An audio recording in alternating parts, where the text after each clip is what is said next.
Hi, everybody. Welcome to the Hub Scale podcast. I've got an amazing leader on with me today, Rob Rosiello, and we're going to dive into a lot of detail today about multiple different topics, but really excited to have you on, Rob. Elliot, it's a pleasure to be here. I always enjoy spending time chatting with you. Awesome stuff. So I guess just kind of kicking everything off, then it'd be awesome if you could just give a quick introduction to yourself. Certainly. As Elliot said, my name is Rob Rosiello. I've been in the tech industry for in excess of 30 years at this point, which blows my mind. I am a blessed husband of an amazing wife who's an entrepreneur, by the way. I am also blessed with two young adult kids. I guess they'd be insulted if I called them kids, and have two fur babies, two dogs, originally born and raised in the New York area. When I get angry, the New York comes out. My daughter reminds me of that all the time. And now I live just outside of Chicagoland, which is another great North American city. In terms of, me outside of work, anything with two wheels is my passion. Bicycles, motorcycles, anytime I could be out on the road if I'm not working is a good day.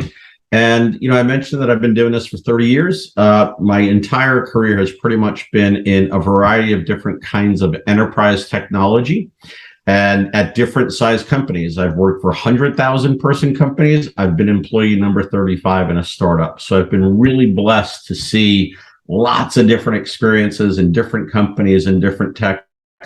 And I think it's really helped inform who I've become as a leader. Yeah, no, for sure, and thank you for giving that introduction. Then, as I'm sure there's a lot to unpack in the short time that we've got, but awesome stuff. So, I guess just kind of kicking things off, then, Rob. You've had a crazy journey from account executive to a CRO over that 30 years as well, and managing multiple different functions all along the way. So, I guess just the starting off everything, the journey from yourself as an account executive to the CRO. Absolutely. And as you and I chatted about just before this started, nobody cares about the boring statistics, right? So what I would say is that I use the word blessed a lot, by the way, so you'll probably hear that a couple of times. I apologize, but I've been really blessed throughout my career to work with some amazing leaders and to learn from amazing leaders and to have both formal and informal mentors throughout my career. I was a psychology major in college. I was not a technology guy. And my very first job, as you mentioned, was as an account executive for what was then 9X, what is now Verizon, the mega telecommunications company. And the important point there that I reflect upon is, as you mentioned, I was an account executive and I was given the accounts that nobody wanted. Myself and one other gentleman, Aaron Short, we still keep in touch. We got the lawyers, the accountants, the architects, the engineering firms. We didn't know that we were supposed to be not successful. So we just went out and hustled and knocked the cover off the ball. And our VP at the time, literally called us spit and polish. Needless to say, I was spit, right? Because we were just scrappers. We were just out there, building kits. This is pre-internet, walking the streets of Manhattan, knocking on doors, and you had to be relentless. And working for the phone company, you also had to do a very high integrity based sale. We were a regulated company. You did not have pricing flexibility. So you had to sell on value. It was a great opportunity, I think, for myself and others who started in that environment to really learn the fundamentals of being a sales professional. Earned the right to become part of the Citibank account team, which was one of the largest accounts in the business. And in doing so, picked up some great mentors and had the opportunity to do things outside of sales. And that will be a theme that you hear me talk about here in this session is get out of your comfort zone. Embrace every opportunity to be uncomfortable and to learn if you want to progress as a leader. If that's what your ambition is, then get uncomfortable. I worked on new product introduction teams. I worked on the data architecture teams. Again, lots of different things. But after about 8 years, this is also a theme that you'll hear, I recognized that working in this, tens of thousands person company was not stoking that entrepreneurial spirit. It wasn't giving me the opportunity to truly make big impact and big change. Had success, worked with great folks, still friends with many of them, but it was time to do something different. Went over to a company called Cabletron, which at the time was iconic in the industry, to help build out their global accounts program. And within about a year, we had acquired 4 or 5 companies. And again, this is one of those things where dive into those things that are an opportunity for you to be exposed across the organization. We acquired 4 or 5 companies. At the time, Craig Benson and Bob Levine, who were running the company, said, "Hey, Rosie," that's my nickname, by the way, right? "You understand this telecom stuff. Like, can you go help us build selling to back to the telecom?" So myself and a group of about 10 folks went and did that. And from that started the service provider team selling back to hosting companies and, pre-cloud companies and that kind of stuff. What was cool about that, Elliot, is we then spun the company out. We actually broke up this billion-dollar company into 4 separate companies. So again, great opportunity to learn and just figure out what the hell does it mean to start a business and really start a business from within a company, incubate something, and then split it out. Did that for a bit. Again, did the split out company, IPO'd that. That was a great experience. And then went to, basically employee number 35, really small company. So I went from tens of thousands to 4,000 to 250 people to employee number 35. This was back in the day when the internet was on fire, and then the internet crashed, right? The bubble crashed, and we went from being $1.5 billion valuation to selling the company for about 160 million. What was cool about that is I got to, again, start a team within a much larger company, selling to a different vertical market. I love those inflection points, those opportunities to get out of your comfort zone. Did that, stayed there for a while, and then took a smaller job. And this will be also something that I think folks need to know. Sometimes your career trajectory is not always up and to the right. Sometimes you take a different role. You have to be humble and say, I'm getting into a totally new industry. At the time, it was mobile computing. I went from running North America to running just New York, New Jersey, and Connecticut. But a big team, meaningful team in really fun tech. Mobile computing, believe it or not, is really fun tech because you have to really think about what the customer's outcome is. And then from there, one of my mentors said, "Hey, Rob, you've been doing this sales thing forever. You need to do something different." Again, I had built global teams. I had worked on new product introduction. He said, functionally, you need to do something different. So I had the opportunity to go run a big chunk of the channel business, the route to market business, not just the GoTM, the actual RTMs, the routes to market, and learned a hell of a lot again about that, about truly relevant and effective partnering. And from there went to Riverbed. And Dave Peranich, who's still a mentor of mine, said, "Rosie, I want you to come run the channels here in North America." I'm like, "Dave, I'm not a channel guy." He's like, "That's why I want you to run the channels. I need a sales guy to run the channels. Give me 2 years." And I said, "All right, but after 2 years, if I'm not doing something else, I'm out of here." Right. And sure enough, about 18 months later, I had the opportunity, took over North and South America, biggest theater within Riverbed, about a $600 million business. By the time we left, great experience acquiring companies, morphing the company, went from public to private. And then from there became the CRO at Skybox. Most recently, very small company, a couple hundred employees, tens of millions of dollars, solving really boutique-y, complex security problems with great investors and a really good leadership team. And there picked up a lot of different responsibilities. The enablement team really owned the RevOps team. And I wanted to be the CRO. And this is one thing I mentioned earlier about getting out of your comfort zone. It's one thing to sit there and whinge on about, if I was running the show, here's how I would do it. Well, guess what? I could have, in leaving Riverbed, just done another America's job, but I said, no, it's time to step up and really see if you can be accountable for developing, executing, and leading a much bigger function. Even though it was a smaller company and smaller dollars, functionally, it was much different. And that's what I've done most recently. Yeah, no, for sure. I think that's, there's so much you could take out of what you've just said there, but I think the key point around that is your searching for the uncomfortable, really, aren't you?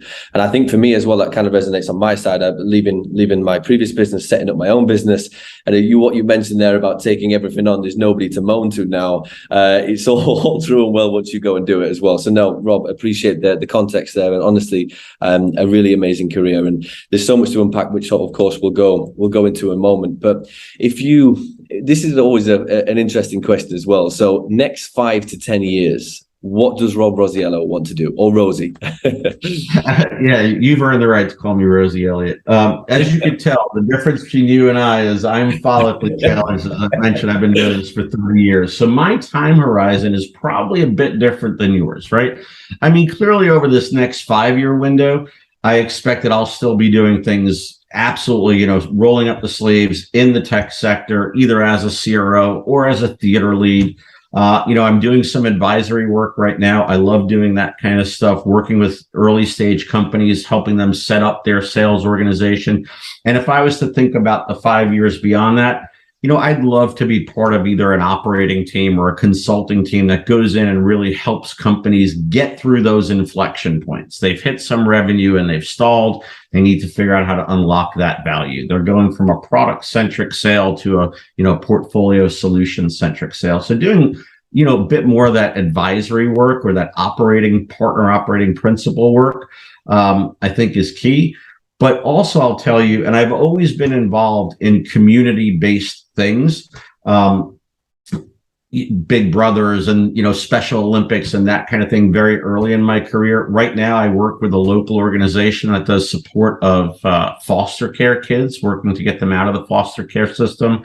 And I'm literally about to start working with an organization as a volunteer now that works with those that are underserved, perhaps for different communities of interest, helping to get them into the tech sector as sellers, as customer service, as whatnot, and doing some mentoring and whatnot. So absolutely see over this next 5 to 10 years, really starting to take the blessings that I've had, both career-wise as well as financially, and start to think in a much bigger way about how I can deploy that into communities of interest that really could, benefit from organizations that are doing stuff like that. Yeah. In the tech sector, listen, the fun part about tech people, if you have a love of learning, you're always going to learn something. I mentioned I've done lots of different things.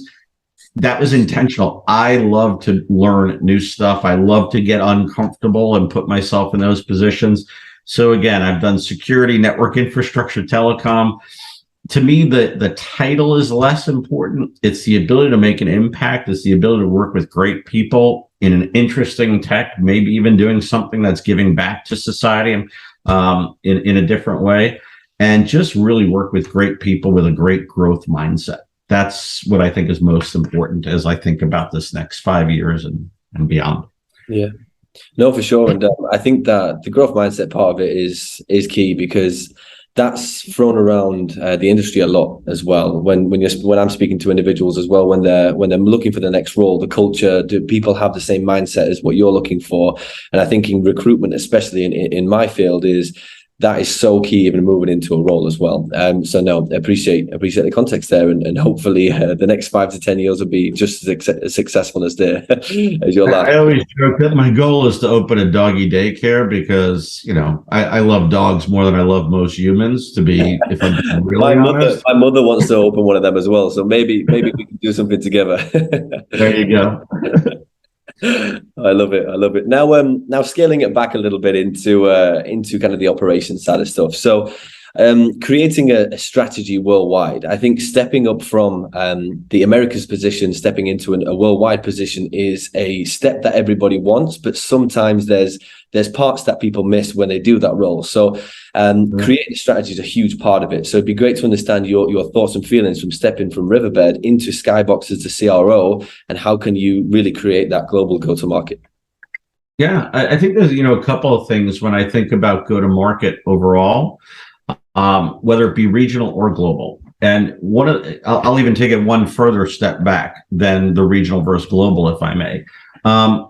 One of the biggest things that I see a lot of companies of various sizes do is they have this, what I'll call, naive notion that the sun rises and sets based upon what it is that they do, right? Like they are the most fundamental thing in the world. And we're not. I don't care if you're Microsoft, SAP, or a smaller company. We are all ingredient technologies, or we're all ingredients in something that the client side is trying to deliver. They're trying to see some form of outcome. It's either an opportunity-based outcome or a problem-based outcome. So, when I think of a go-to-market, the biggest thing that I would recommend to folks before even thinking about the regional versus global is, where do you fit within that client's ecosystem? What ingredient are you in the outcome that the client is trying to achieve, right? And I used to joke that, we all want to be the chicken in the chicken soup, but the practical reality is some of us are the carrots, some of us are the celery, some of us are the bay leaf and spices and whatnot. The client is looking for an outcome. And in most instances, there is not this homogeneous solution. It is an ecosystem-based solution. I mean, if you think about even your laptop, it's a paperweight without an operating system. An operating system simply turns the dang thing on and gives you the basics. But until you download either Google Docs or Microsoft Office, it's still a paperweight that has a screensaver. That's all part of that ecosystem, right? So what problem is it that your company is trying to solve? Then you take it and then you fit into that ecosystem, right? You think about, and now this does become part of the regional versus global, right? What alliances do you need? What routes to market? Again, I see a lot of companies puff their chest out. I've got 45 different technology alliances.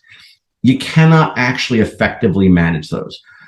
I've got hundreds of VAR partners or systems integrators. You can't manage those. So 2 words that I like to think about as it relates to overall go-to-market strategy is, how do I achieve relevance for the outcome that the client is trying to achieve? What are those partners that I need? What are the alliances that I need, right? How do I then most effectively partner with those kinds of folks, right? It's relevance and effectiveness as it relates to go-to-market, to me, has got to be a foundational question that you ask. Okay, so that's one aspect of it. The second thing, though, as it goes from a regional to a global, listen, the way we talk in Texas is different than the way we talk in New York, but ostensibly it's still English, okay?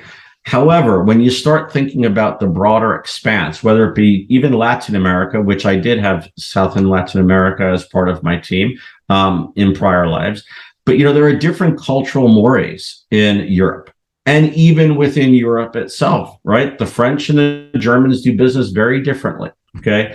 I think what's really critical, and the thing that had the great opportunity, even when I had just regional roles, I learned from some of the best players and athletes in Europe and in the Asia Pacific, Japan markets, right? Really accomplished folks. The ways of doing business are different. The RFP process, the tender process, the partnering process, just all of the legal issues that you deal with. So again, at Skybox, I had the good fortune of having a great APJ leader who unfortunately moved on, and then hiring a new APJ leader who really understood the market, had a really strong European leader, then hired a really strong European leadership that was the right people, or they were the right people for the company. And I mean no disrespect to the predecessors, because I'm still friends with those guys as well.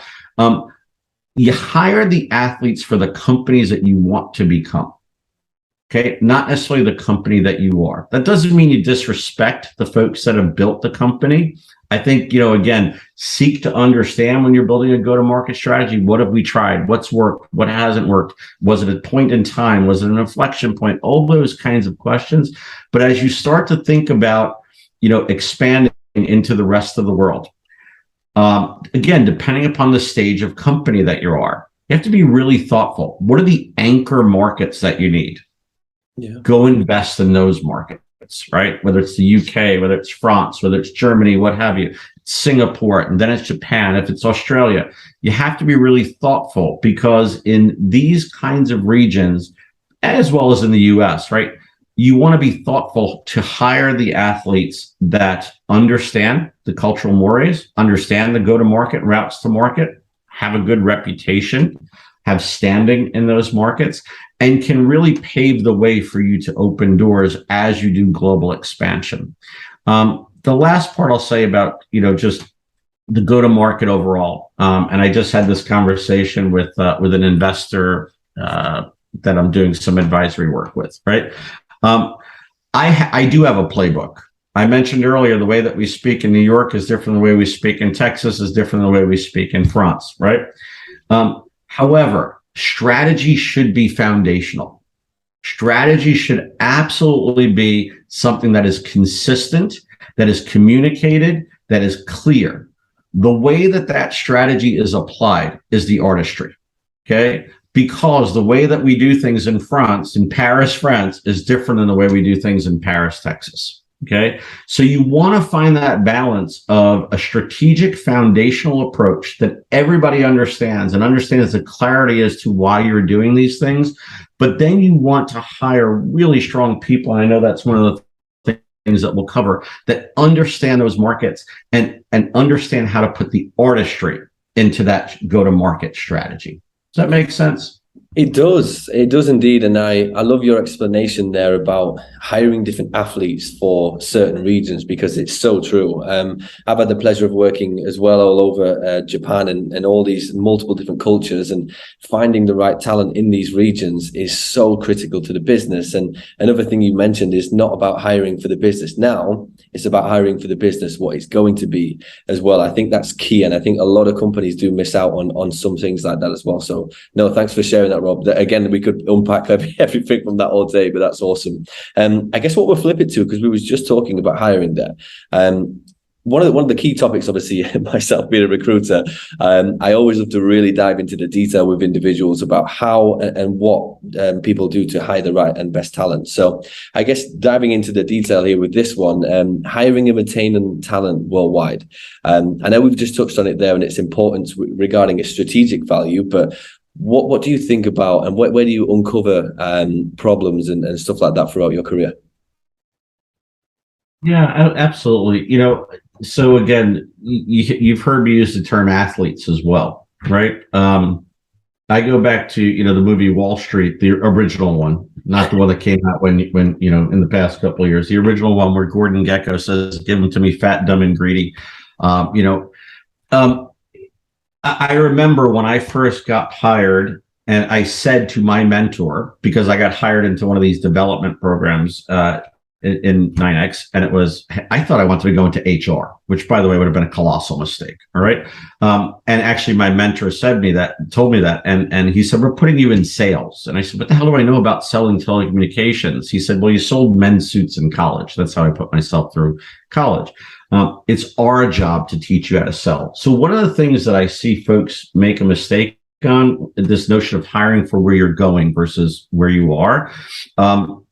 By the way, you always want to tease out the best in the talent that you have, right? So I'm not one of those leaders that comes in and clears house and brings in my team. If I have the good fortune of joining a company, that team that's there is now my team. It's my job to provoke out and understand the best of the best in that talent, and how we can amplify that talent, and how we can leverage the talent that's currently in the business to amplify the success of the rest of the organization. But when I start to think about hiring and retaining folks, I mean, this is a real world example. And again, no knock on my predecessors at Skybox. Skybox does security software, security management software, right?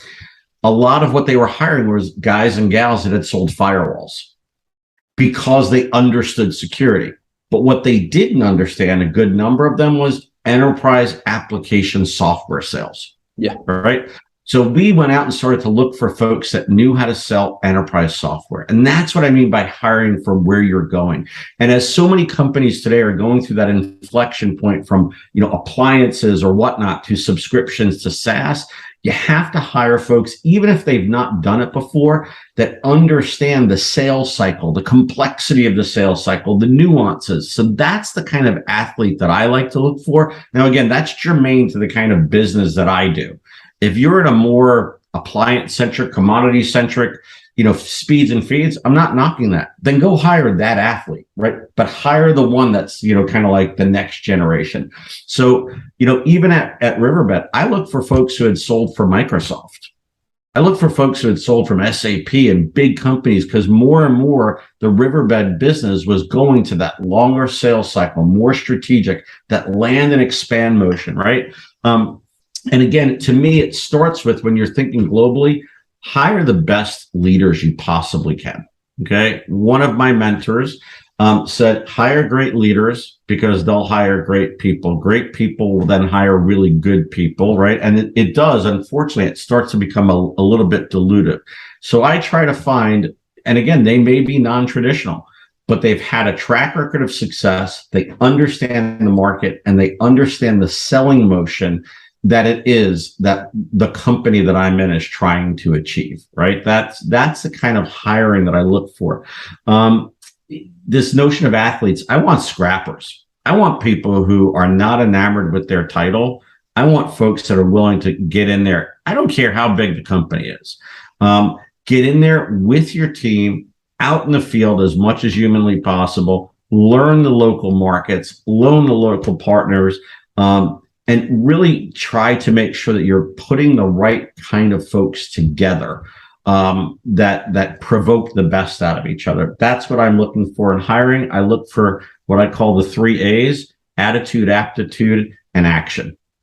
Folks that just really have the aptitude to learn. And then most importantly, are they willing to put it into action, right? Can they demonstrate action? Can they demonstrate humility? You ask a question at the end of this session that it's one of those loopy questions that you and I chatted about before, right? Are they humble? Can they talk about where they failed, right? I mean, a Hall of Fame baseball player only hits the ball 3 out of every 10 times. The guy who gets traded every 2 or 3 years hits the ball 2 out of every 10 times. It's not just God-given talent. It's the ability to hustle. It's the ability to work. It's the ability to work as a team. It's the ability to learn, right? To me, that's what I'm looking for. And those are the kind of things when I look to hire folks that I'm trying to poke really at. It's kind of like, show me where you've made the mistake, where you've actually failed, and what you did to, take it to the next level. Yeah. And I think it's it kind of circling me back right at the beginning as well. And when you're talking about going out of your comfort zone, I think hiring, sometimes you're almost searching for people who've kind of want and been there in certain circumstances, like out of your comfort zone and things like that, and stepping up into roles where they may have failed or done something where they've gone and improved significantly after the back of something. So no, I love that. And hiring across multiple different regions as well, it is tough. And of course, having that real network and driving into where the business is going is a real key part of it. I just want to switch back a little bit into managing multiple different functions. So of course, when you step up in through your career from a sales rep all the way right to a CRO, you gain traction from multiple different areas. And as a CRO, you're looking after everything under the go-to-market function. So it'd be great to understand your thoughts and feelings on working with multiple different functions as well. Yeah. And, I think this is a really important part. And again, it does come back to that theme that I would suggest to folks earlier in their career, is to get out of your comfort zone in the perspective of always try to, if part of your ambition is to progress in an organization, be a part of teams, right, that allow you to do different things, right? Again, I was blessed early on that one of the product guys at 9X said, we're going to pluck you out to work with Gartner. This is, again, in the mid 90s, to help define what our post-regulatory incentive regulation data strategy should be. I got to work with engineers, with product managers, regulatory people. I learned so much about different constituencies in the business, right? So again, always try to, as you're progressing in your career, even if you're not doing the other functions, try to understand what the heck it is that they have to deliver in the business, right? The CFO wants the business to be successful and profitable. He or she does not want to come from the land of no. They want to come from the land of, yes, the business is healthy. Yes, the business is done with integrity. It's profitable, all those kinds of things. Embrace them as partners. So, and again, I think those are things I always joke that I could sit here and talk to a CFO about things like LTV to CAC, about inventory turns, about churn, about gross margin, net margin, everything. You don't want me being your FP&A guy. That's not where I live and breathe every single day, but I'm absolutely very comfortable having conversations across the organization because, again, I think you have to approach the other functions in the organization, irrespective of what your level is, with respect of what the hell it is that they have to deliver in the business. Okay, I think that is a really important thing as part of leadership progression. And one of the things that I talk about is mission above self. As a leader, it's very much like that journey of being, a young child where the world revolves around you, to a teenager where you start to realize there's a bigger world, but it still kind of revolves around you, right? To maybe now you're dating or married and you kind of go, oh shit, I've got to, find some balance with my partner, to now I'm a parent, and it becomes bigger than you. As you progress in leadership, it really does need to be mission above self, organizational mission above your own stuff. So what does that mean? Be curious about every other function, right? And then within your function, surround yourself with crazy, smart, talented people, and then respect them and tease out the best from them. I have one of the folks that worked for me, also worked for me at my prior life. One of the most talented, sharpest people I've ever had the opportunity to work with in my life, period, end of story. She has an operational mindset. She ran RevOps and enablement. She also has a sales mindset, right? And she finds that balance. And what I love about, that managing of multiple functions, if you surround yourself with crazy smart people and you are humble enough where you can seek their honest feedback. One of the things I love about this person, her name is Maggie, is she has no issue, even though she works for me, to say, stop, we're not doing that. What do you mean? We're not doing that. We have to do these three things first, right? So you have to embrace a broad strategy, surround yourself with crazy talented people, tease out the best of them, create this continuous feedback loop, and then let them do their thing by always communicating back and forth, right? Always having that notion of what is the organization's mission? What is our team's mission? How does that fit within there? And then you drive that ball forward. But you got to be curious, right? I mean, I'm not a CMO. I learn from CMOs, right? I can talk about intent data. I can talk about analyst relations. I can talk to analysts. I'm not a CMO. Have that relationship with your peer group across the organization with respect for what it is that they have to deliver and how they have to do it and what constraints they have, and how you can be an ingredient technology in supporting their mission, and be very clear with them on how they support your mission. In doing so, I think that's where you start to tease out the best of managing multiple functions. No, you can't do it all yourself. So surround yourself with really talented, sharp people and respect the hell out of them. Hold them to a standard, communicate the strategy, but then respect them to go execute on what the hell it is you've asked them to execute on. Yeah. No, for sure. And that goes back again to the hiring people, doesn't it? It's all about really getting the right people on board, or everybody going towards a mission rather than all kind of self-starter stuff as well. So no, that's awesome. And that really aligns into the next point. What we're talking about is the culture. So in terms of running a culture in an organization, you're talking about there, and of course, different sizes, CRO at Skybox and a larger organization with Riverbed, and previously, how do you drive a culture within your organization? There's a very old quote, by the way. I love quotes, right? And I steal lots of quotes, but do give attribution. There's one that's very famous, and it's, culture eats strategy for breakfast. And I always remind myself of that. And then I love Einstein quotes as well, and there's a host of those. But as it relates to culture, I think, again, it goes back to that notion early on of, my product is the X, Y, and Z. You know what? People work for and with people. People buy from people, okay? More than they do brands, okay? So I think if you want to think about culture is, first of all, again, this is just, it's me, right?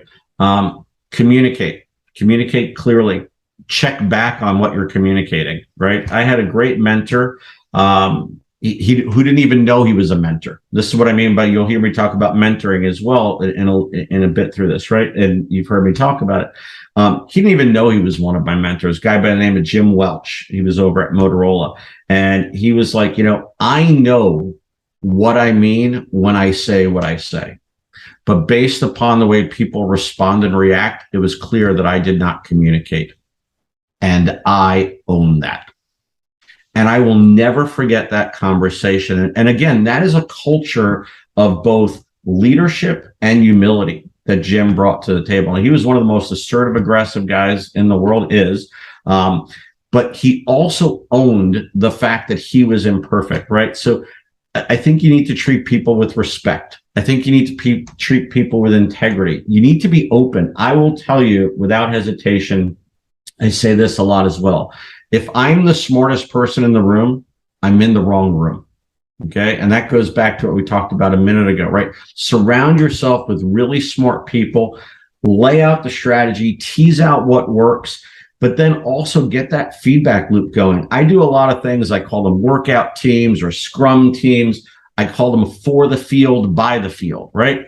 Who the hell am I 3-4 steps away, even though I have a fancy title called the CRO, to design exactly the selling, the subtle nuances of the selling process? Let's go grab 2 or 3 salespeople. Let's go grab 2 or 3 SEs. Let's go grab a channel person, a marketing person, an ops person, slam them in a room, say, this is the opportunity we're trying to seize or the problem we're trying to solve. You got 2 weeks to go figure out the best way to do this, right? That is a culture of inclusion. It's a culture of respect. It's a culture where you're actually continually creating this feedback loop. People want to be heard. They want to feel relevant. And they also want to be communicated with honestly. Okay. I mean, listen, we can't always adopt everybody's ideas. Yeah. If you can't, you have to also be willing to say, hey, thanks for doing that. We're not going to do X, Y, and Z. I think that culture of openness and humility and integrity is something that is what creates kind of like the tribe, right, if you will, where people will go. You got to celebrate wins, right? Give credit where credit's due. I love nothing more than during our sales spotlights, I would do the 5-minute, 10-minute introduction and then turn it over to our marketing team, to sales teams, to channel teams, and let them run for the next 40 minutes. Let them showcase what's good about them. I think people learn from that, and they also see the culture of performance and whatnot. And then the last thing I would say about that, about culture in general, when I reflect back upon various stops in my career, right? I've worked for some really hard-nosed, just beat the heck out of you people, right? And yeah, I performed well, but and you got to be hard-nosed. People need to know that there is an expectation of execution, of performance, of achievement, right? But where I've performed best is where I work for people that balance being hard-nosed, but being human, okay? I went through stages in my career where I was a little bit more of I'm the XYZ person. This is all you get to see of me, right? I won't bore you with the story. I now close almost every internal presentation with, and I've been doing this for about 10 years now, with a picture of my wife, my kids, and my dogs. And I remind people, this is why I show up to work. This is whom I'm accountable to. And I'll tell a quick quip or two about, Jack playing in his band or Carly doing XYZ, right? What's more important about that, though, Elliot, is I then invite people to tell me about them. And you would be surprised. Some folks don't, and I get that and I respect that. I have folks that still to this day that don't work as part of my team anymore that will send me a note. Hey, so Abigail just went off to University of South Carolina. Remember those conversations? Again, those are the kind of things culturally that I think, people buy from people sell with people, right? A guy that was an inside sales rep of mine is now a VP at Palo Alto, just moved his daughter from Texas to Chicago. I drove down to meet them in Chicago. I've known this guy for almost 25 years, right? professionally and personally, and professionally and personally. I'm introducing his daughter to people her age in the community, right? It's about people. And I think that really does show through in culture. But then to bring it back to business, you have to have an expectation of performance. What is acceptable? What is, not acceptable? And you want to reward the things that are done right, no matter where the good ideas come from, no matter where the execution comes from. It comes from, culture. Yeah. No, for sure, and it's awesome that just the journey you mentioned there about at one point being maybe a more sterner leader. Then as you've grown, as obviously your family's grown as well, you've kind of embodied this new kind of leader in it. It's awesome, it really is, and I think culture is just a huge topic, isn't it? It always is, but especially at the moment, it's getting more and more and more frequent. Where it seems so simple, but can they switch it? Who will know? But yeah, no, that's awesome. And just diving into the last. At one company, depending upon my mood, right, the word would go out. The tiger's on the hunt. That was when I was like, right. And then if I was in a more jovial mood, it was Tigger's on his way, right? So it was pretty funny, right? And they thought that it didn't get back to me, but of course it does, right? And again, I think. Again, by being fair and even and communicative, you earn the right to be tough because you're explaining as to here's the expectations, right? And you're not making it personal. By the way, I'm not a believer in, public embarrassment or public shaming. I am a big believer in public accolades and whatnot that are really based upon facts and goodness, not just BS. But those coachable moments, I think people thrive on those coachable moments.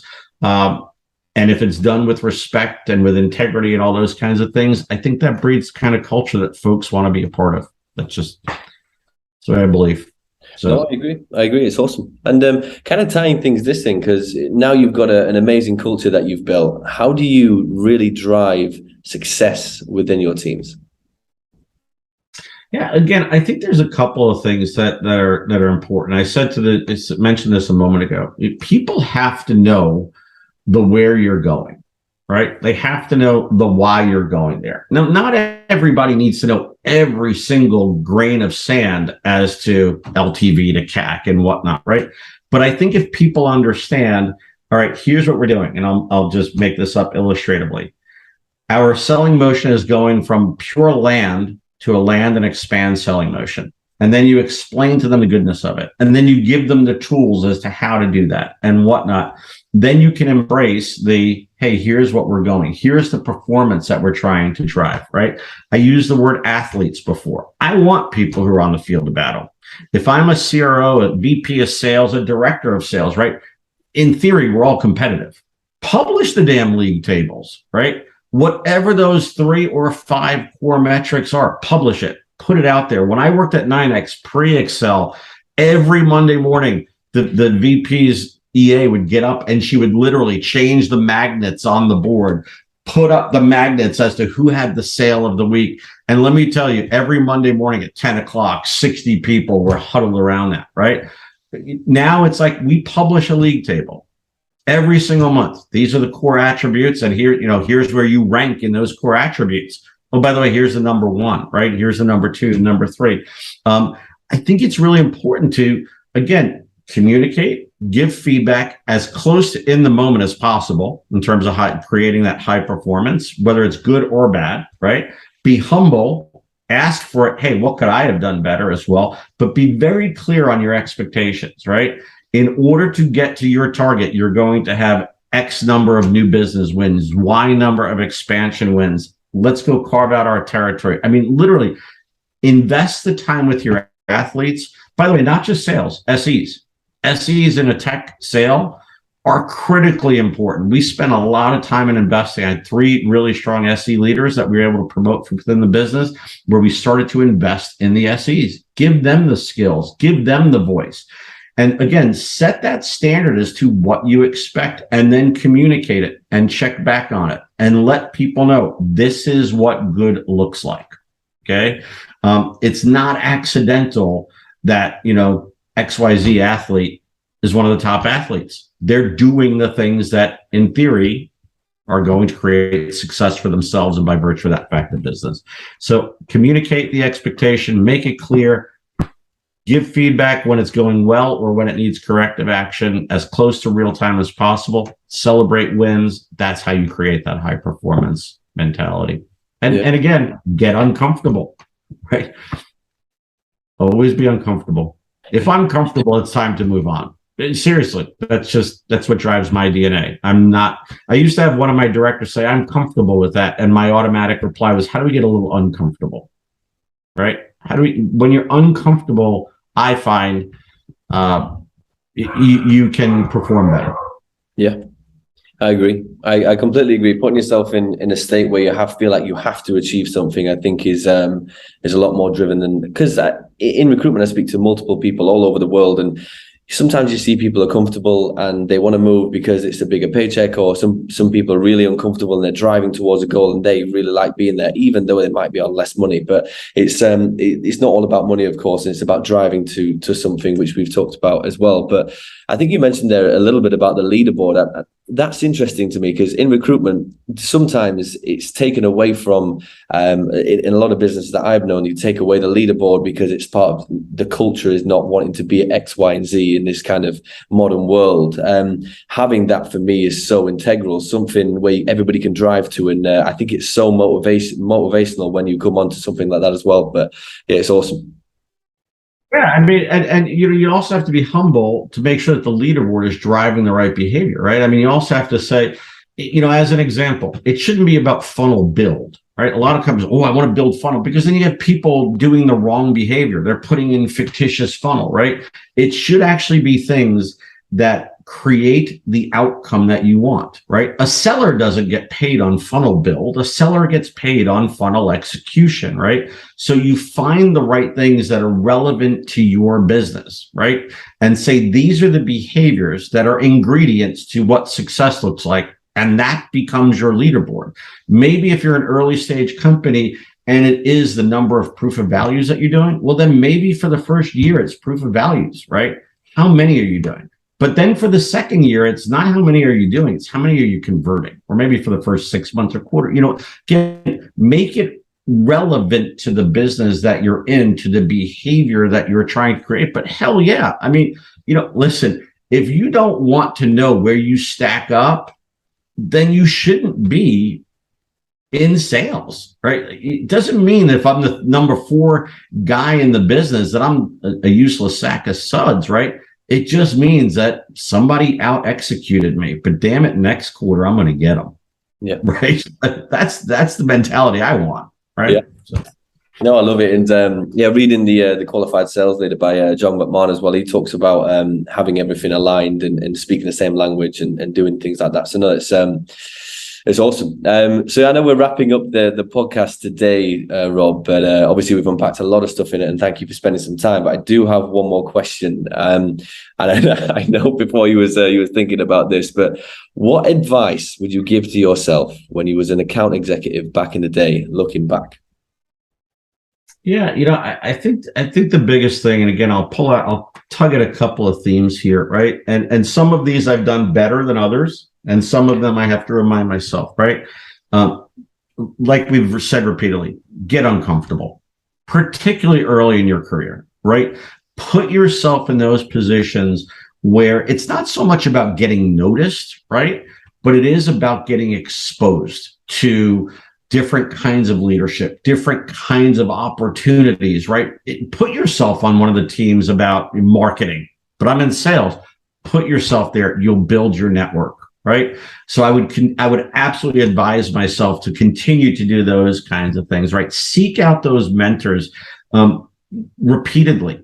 Again, and by the way, they may be formal mentors, ask for it. Okay. They might be informal. I mentioned Jim Welch. Jim Welch would not say he was my mentor, but I learned a hell of a lot by watching, right? Be, act, do, the way that Jim did things, right? Seek that out. I mentioned get uncomfortable, be humble. When I was early in my career, I had a little bit of a swagger, I had a little bit of a strut. I think that's important, right? But again, know where you are in the machinery, right? And bring that swagger, bring that ego that says, I'm going to show up and do a damn good job. but don't be a peacock strutting around, right? Because you know what? You might be this year's number one. You might be next year's number 100, right? You can still contribute to the organization by being an athlete in the business. And this, again, always do the right thing, because it will come back to bite you. If you don't, I'd like to think it would. At least for me, I do the right thing. Here's the one that I would say we haven't talked about. Know when it's time to pull the ripcord, right?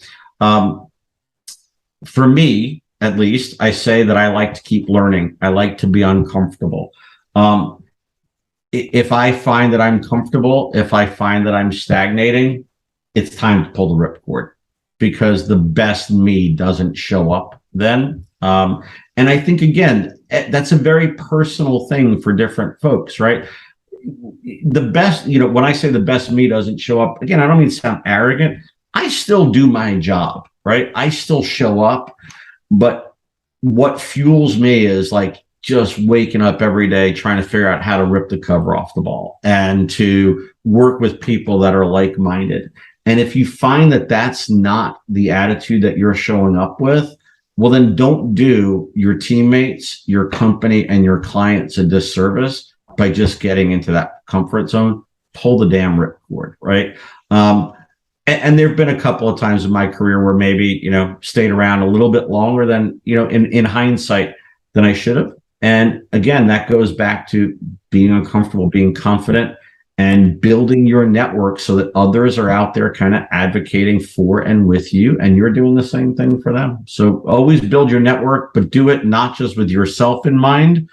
Do it with what you can do for others, right? I think that is advice I would absolutely give my younger self.